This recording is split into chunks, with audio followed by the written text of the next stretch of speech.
Welcome to the High Vibes Lifestyle Society podcast, where we explore the principles of post traumatic growth, mindfulness, trauma informed self care, and routine creation strategies that help you achieve the goals you have for your life and for your health. Welcome to podcast episode number 1.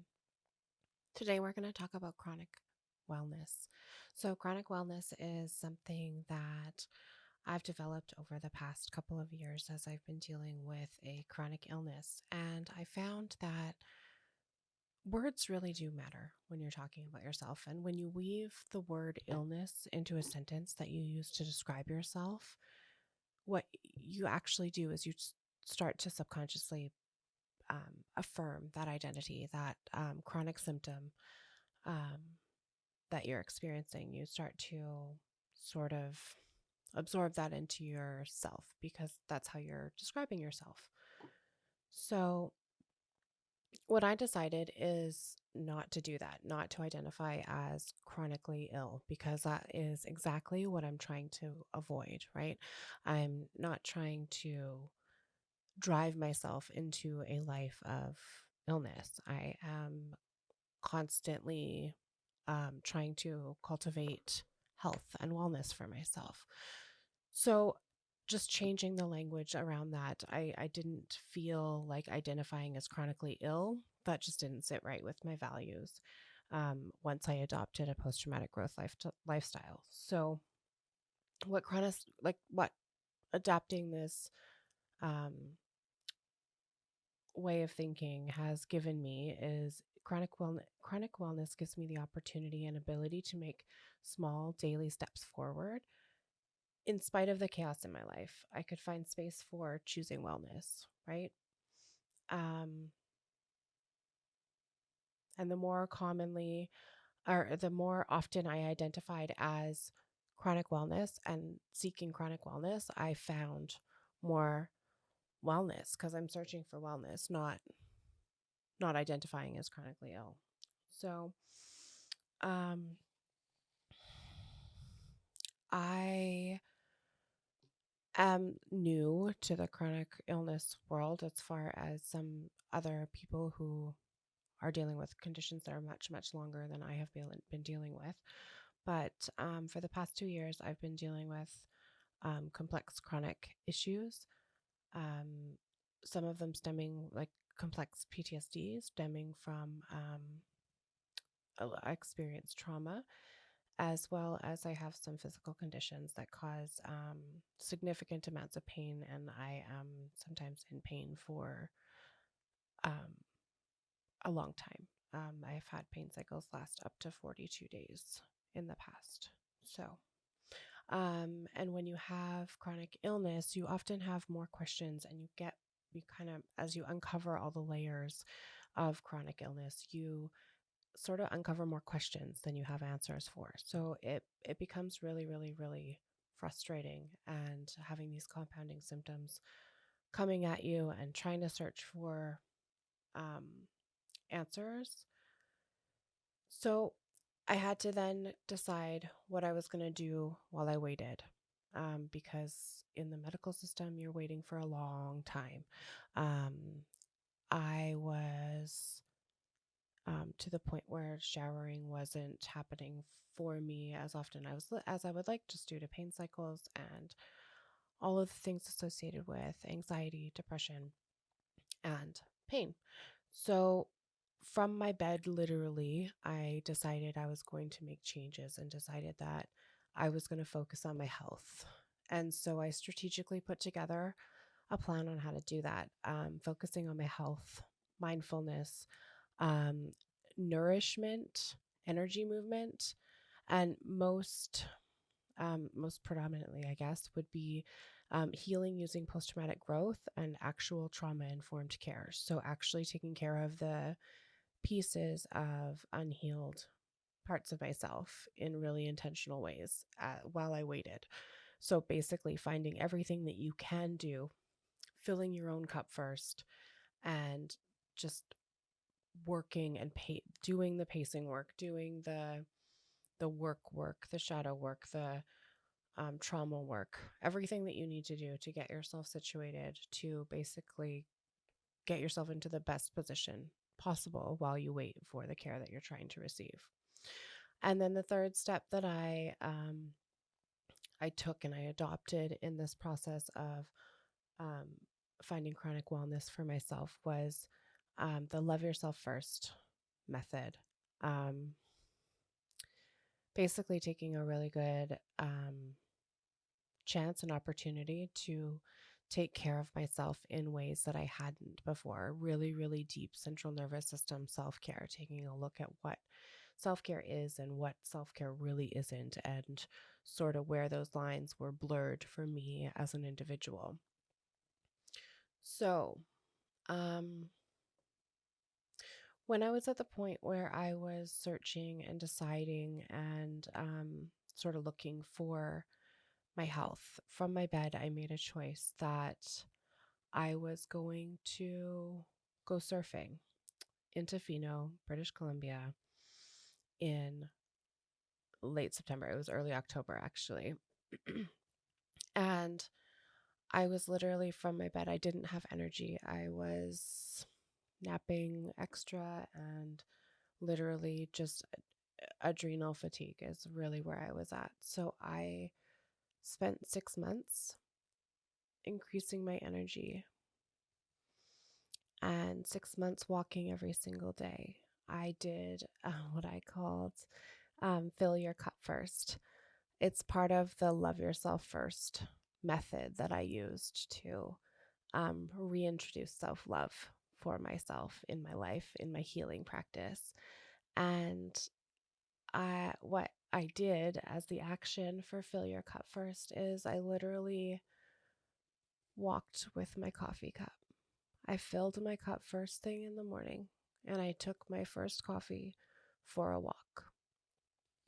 And it started off as a very small walk, didn't go very far the first little bit. And as I increased my tolerance, my window of tolerance for exercise, as I increased my energy, I started to notice that my symptoms started decreasing. And the more consistent I stayed with this fill your cup first, this silly little thing that I did just to love myself a little bit more, just to get myself a little bit closer to health, this silly little thing turned into me doing it every single day for over a year. And walking is still my go to for focusing on energy movement for myself and pacing myself back up to normal energy levels because I'm still not entirely there, but I'm getting there. So, when you take the time to adopt these methods, put some practices into place that you can actually stay consistent with, some realistic measures that you can put into place and stay consistent with, is how you're going to move through with ease. It's how you're going to find the process of self love with a little bit more ease. So, um, chronic wellness, then, what does that even mean? Um, to me, chronic wellness means creating the conditions that promote healing for you. So, whatever it is for you, and there's 100 different ways, thousands of different ways you can heal, right? Whatever the right combination is for you, it's creating the conditions to help you actually get there. Cultivating the rejuvenation advantage for yourself. The rejuvenation advantage, I guess I kind of created that term, but what it means for me is when you are actually in the healing process and you're getting your cells to a place where you can actually promote healing, or if you're talking about healing PTSD or complex PTSD, the rejuvenation advantage for you in that aspect is the emotional intelligent aspects and the emotional pieces for you to navigate through those triggered phases where you're not being triggered anymore. You're actually capable of showing up and just responding to a situation, even if there is what would have been a previous trigger for you. So that's the rejuvenation advantage because you found safety for yourself. Chronic wellness is part of it is learning self-love, learning how to love yourself through all of this. And to do that, you establish a self-care strategy. You learn pacing, and you have to practice patience. You unlearn conditioned responses that you don't need anymore. Those limiting beliefs and things that you just come with that are conditioned within us. Chronic wellness means that you begin to unlearn those responses.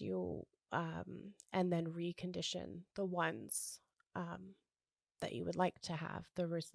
Instead of a reaction, you're having responses, right? Chronic wellness is learning to feel your emotions. Feeling your emotions is really important. The majority of people shy away from feeling emotions and shy away from any kind of um, emotional turmoil because it's hard, because it's uncomfortable. But um, in order to heal through stuff and actually really, really feel good, you have to just learn to feel your emotions. It's part of it. Um, and then healing through trauma and learning adaptive strategies and methods to continue growth and learning regardless of where you are in your path. So understanding that if you're choosing chronic wellness is going to be a journey. It's a path. It's a growth strategy. So it's not linear, and nobody's is going to look the same. Um, and then learning to release the people pleasing and other habits that we have in place oftentimes, and start advocating just for yourself and just for your needs. It's a little bit different. It kind of hits different than chronic illness when you look at it that way. So, chronic wellness is you're trying, you're looking, you're implementing things that are getting you to wellness rather than succumbing to what keeps you in chronic illness, right? So, chronic wellness basically, when you take what we know about healing and what we know about post traumatic growth, you can really find adaptive healing if you are looking for something to move through any kind of central nervous system disorder. You can really, really, really impact healing with really dedicated self care, really intentional self care strategies and pacing so that you don't overwhelm your central nervous system. Um, yeah, a little bit of patience and a little bit of planning will go a long way for chronic wellness.